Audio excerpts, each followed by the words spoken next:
தோட்டத்துல திருடர்கள் வரக்கூடாது, மான்கள் வரக்கூடாது, காட்டு பன்றிகள் வரக்கூடாது. இத மாதிரிப்பட்ட விவசாயிகள் இயற்கை முறையில நம்ம சோலார்ல பென்சிங் போடுறோம், கரண்ட் சாக்கடிச்சு யானைகள் பட்டு சாகுது, மிருகங்கள் சாகுது. அப்புறம் அவன் ஒரு கேஸ போடுவோம், நம்மள பிடிச்சு ஜெயில வைப்பான்.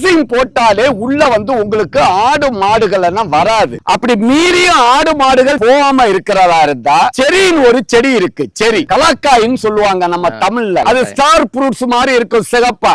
சாப்பிட்டாலே சுகர் வராது. கலாக்காயின்னு சொல்றது வெஸ்டர்ன் செரின்னு சொல்றது முள்ளா இருக்கும். அதை சுத்தி வேலியில நீங்க நட்டு விட்டுறலாம். அது படரும். அது 2-2 வருடம் ஒரு 6 மாதத்திலே காய்ப்புக்கு வந்துடும். ஒட்டுறார்கள் வச்சிட்டே சொன்னா அதுல முள்ளு இருக்கும். அப்ப இயற்கை முறையில அந்த கலாக்காய் செடிய நீங்க ஓரமா நடலாம். இல்லாட்டி எலுமிச்சைய வை. கலாக்காய் கூட மார்க்கெட்ல சில பிரச்சனைகள் இருக்கும். எலுமிச்சையில பாலாஜின்னு ஒரு எலுமிச்சை இருக்கு. அந்த எலுமிச்சைய நீங்க ஒரு 10 அடிக்கு ஒண்ணு இந்த ஓரமா வைங்க. அது வருமானமும் கொடுக்கும்.